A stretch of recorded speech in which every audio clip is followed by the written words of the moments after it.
Elephanta caves इतना famous क्यों है? मुंबई के 10 किलोमीटर की दूरी पर ये खूबसूरत आइलैंड फेमस है अपनी प्राचीन गुफाओं की वजह से। यहाँ पर हर साल लाखों लोग घूमने के लिए आते हैं और हर रोज भी लोग घूमने जाते हैं। तो यहाँ पे जाने के लिए सबसे बेस्ट टाइम क्या होता है? तो चलिए मैं आपको बताती हूँ। तो सबसे पहले आपको छत्रपति शिवाजी महाराज के लिए लोकल ट्रेन पकड़ लेना है। लोकल ट्रेन पकड़कर आपको स्टेशन पे उतर जाना है और स्टेशन से बाहर निकलते ही bus stand and taxi stand दोनों होता है।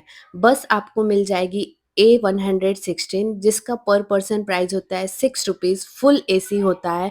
अगर आप टैक्सी लेते हैं तो पर पर्सन आपको 30 रुपीज़ लगता है।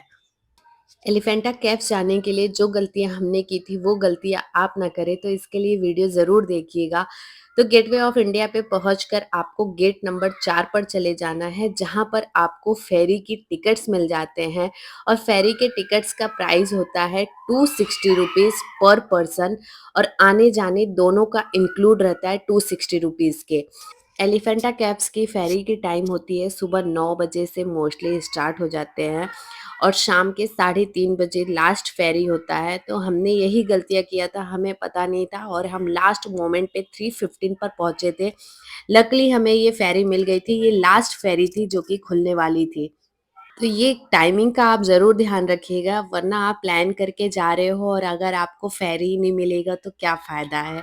फेरी की ऊपर वाली सीट पे आप बैठना चाहते हैं, सुंदर सा व्यू देखना चाहते हैं, तो इसके लिए आपको पर पर्सन 10 रुपीज़ चार्ज लगते हैं।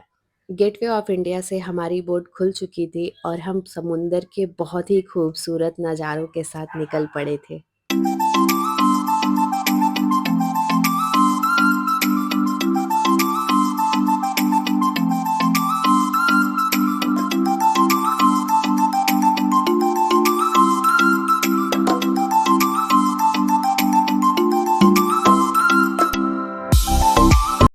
फेरी पे अगर आपको भूख लगती है और आप कुछ भी खरीदते हैं तो उसके 10 रुपीज़ एक्स्ट्रा वो लोग लेते हैं, बट आपको कुछ भी खाने की टेंशन नहीं होती, वहाँ पे सब कुछ मिल जाता है।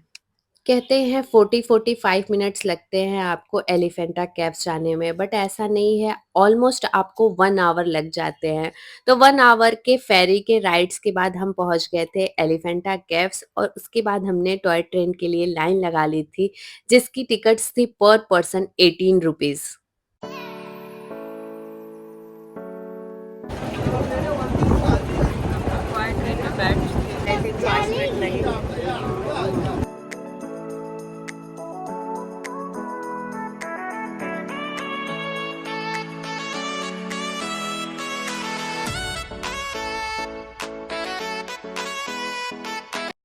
टॉय ट्रेन की राइड आपको वहाँ के लोकल मार्केट में उतार देता है और वहाँ से आपको वॉक डिस्टेंस पे जाना पड़ता है, जो कि ऑलमोस्ट आपको 25-30 मिनट्स लग जाते हैं।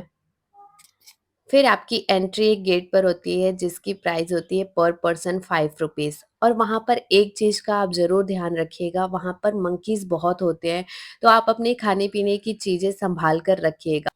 ये चेयर की सवारी भी आपको एलिफेंटा केव्स तक पहुंचा देती है, क्योंकि हाइटेड होती है, बहुत से लोगों को चलने में प्रॉब्लम होती है, उनके लिए इस तरीके की चेयर्स होते हैं और यहाँ पे हमने अपनी राइड्स मार्केट को देखते हुए स्टार्ट कर दिया था।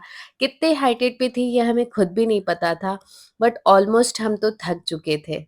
आप एलिफेंटा केव्स घूमने का प्लान कर रहे हैं तो मंडे को कभी मत करिएगा, क्योंकि टूरिस्ट लोगों के लिए मंडे को क्लोज रहता है एलिफेंटा केव्स, तो ये चीज़ का ध्यान ज़रूर रखिएगा।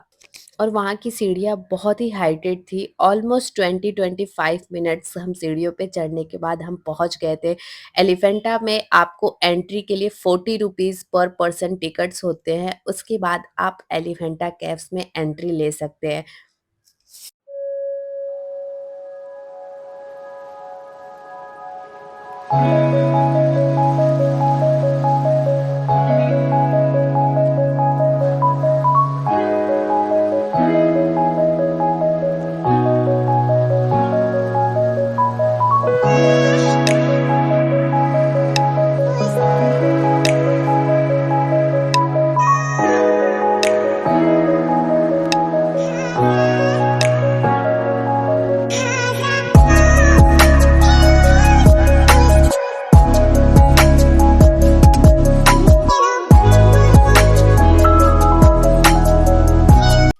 एलिफेंटा केव से लास्ट फेरी की टाइम होती है शाम के 6 बजे की।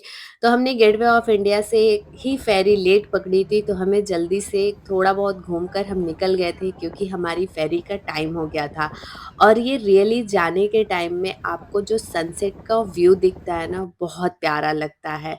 ये व्यू देखते हुए हम पहुंच गए थे ऑलमोस्ट 1 आवर के बाद गेटवे ऑफ इंडिया पर। अगर आप एलिफेंटा केव्स जाने का प्लान कर रहे हैं तो थोड़ा जल्दी जाइएगा, हमारी तरह ये गलती मत करिएगा, ताकि आप अच्छे से एलिफेंटा घूम सके।